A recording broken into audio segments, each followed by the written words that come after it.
Hello दोस्तों, आज आ गई हूँ मैं एक नई कविता के साथ जिसका टाइटल हैप्पी मकर संक्रांति। मकर संक्रांति को हमारे यहाँ खिचड़ी भी कहा जाता है। ये जनवरी में 14 या 15 को मनाई जाती है। मैं एक बचपन की बातें बताती हूँ आप लोगों को। जब हम लोग छोटे छोटे से थे, मतलब 3 या 4 साल के रहे होंगे, तब से मम्मी मम्मी बताती हैं कि दादी ओदी सुबह ही उठ के हम लोगों को नहला देती थी। बहुत ही अच्छा लगता था ये फेस्टिवल, हमें तो बहुत पसंद आता था। हमारे यहाँ सारे बच्चे को भी बहुत पसंद आते थे। सुबह सुबह नहला के फिर वो चावल उड़द की दाल सब मिक्स करके दादी रखती थी। फिर हम लोग 5 बार उसको छूते थे, फिर वो ब्राह्मणों को दान दिया जाता था। ऐसे ही मनाया जाता। फिर घर में खाने तो बहुत सारे बनते थे, लेकिन खिचड़ी ज़रूर बनती थी। फिर लेकिन सुबह नाश्ते में उस दिन कुछ नहीं बनता था, दादी कुछ देती ही नहीं। तो हम लोग अपनी अपनी कटोरी लेके प्लेट लेके जो, और या तो वहाँ गांव में आप लोग पता, जो भी गांव से होंगे उनको पता होगा कि एक बनती है दौरी जिसको हम मौनी बोलते हैं, पता नहीं आप लोगों को क्या। उसमें भी रंग बिरंगी दादी बना के रखती थी, अपने हाथ से रंग बिरंगे बना के हम लोगों को, बच्चों को, दादी ये वाली मेरी है, ये वाली मेरी है, ऐसे करके खाते थे। सच बताओ बहुत ही मज़ा आता था, बहुत ही अच्छा लगता था। वो बचपन की बात है। किसके किसके हम वो बताए जो, कैसे बताऊँ मैं, वो कुश की लकड़ी से बनता था।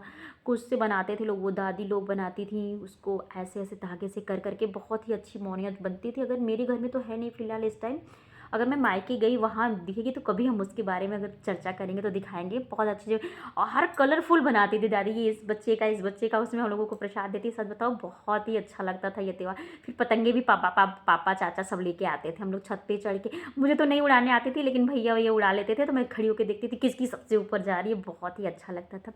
फिलहाल मैं टाइम नहीं बर्बाद करती, मैं आपको बता रही हूँ कि आज मकर संक्रांति पे मैं कुछ लाइनें लिखी हूँ, जो कि आप लोग पूरा सुनिएगा। आप बताइएगा मैं कैसे लिखती हूँ प्लीज़। आप लोग बताते ही नहीं तो पता ही नहीं चलता कि मैं लिख कैसी रही हूँ। कोशिश तो बहुत करती है, फिर कोई बताता है, कोई कमेंट आता नहीं तो थोड़ा सा निराश हो जाती है, लेकिन कोई बात नहीं है, कभी तो कोई बोलेगा। कहते हैं ना कि हर चुप्पी का एक अंत होता है। तो एक ना एक दिन आप लोग ज़रूर मेरी वीडियो को पूरा देखेंगे और बताएंगे भी मैं कैसा लिखती हूँ। फिर भी फ़िलहाल ये मेरे एक्सपीरियंस के साथ मैं ये मकर संक्रांति पे लिखी हूँ। आप लोग बताइएगा ज़रूर, पूरा सुनिएगा, मैं सुनाने जा रही हूँ। हाँ, ये जनवरी में ये जनवरी में 14 या 15 को आती, ये जनवरी में 14 या 15 को आती, हर घर में ये त्यौहार मनाई जाती। आप सभी को हैप्पी मकर संक्रांति। ये जनवरी में 14 या 15 को आती, हर घर में यह मनाई जाती। आप सभी को हैप्पी मकर संक्रांति। बच्चे इस दिन खूब खुश हो जाते हैं, बच्चे इस दिन खूब खुश हो जाते हैं, मिलकर गुड़ चना लैया खूब खाते हैं। बच्चे इस दिन खूब खुश हो जाते हैं, मिलकर गुड़ चना लैया खूब खाते हैं। इनके चेहरे पे एक अलग मुस्कान आ जाती, इनके चेहरे पे एक अलग मुस्कान आ जाती। आप सभी को हैप्पी मकर संक्रांति। इस दिन को खिचड़ी भी कहा जाता है, इस दिन को खिचड़ी भी कहा जाता है। दान देना इस दिन शुभ माना जाता है, इस दिन को खिचड़ी भी कहा जाता है। दान देना इस दिन शुभ माना जाता है। सुबह सुबह नहाकर नए कपड़े हम पहनती। आप सभी को हैप्पी मकर संक्रांति। उड़ाते हैं पतंग, उड़ाते हैं पतंग खूब ऊपर तक पहुंचाते, उड़ाते हैं पतंग खूब ऊपर तक पहुंचाते। किसकी कैसे काटूं, किसकी कैसे काटूं यह दिमाग लगाते।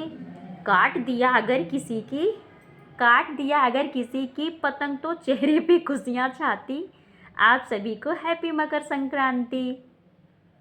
ये त्यौहार भी बहुत अलबेला है, ये त्यौहार भी बहुत अलबेला है। आसमान में लगा पतंगों का रेला है, यह त्यौहार भी बहुत अलबेला है।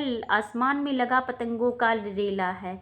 लैया चना गुड़ गच्चक का प्रसाद घर घर पहुँचाई जाती। लैया गुड़ चना गच्चक का प्रसाद घर घर पहुँचाई जाती। आप सभी को हैप्पी मकर संक्रांति। आप लोगों को मेरी ये कविता कैसी लगी ज़रूर बताइएगा। पूरा सुनने के लिए थैंक यू, प्लीज़ ज़रूर बताइएगा। थैंक यू, कमेंट करके बताइएगा। Thank you.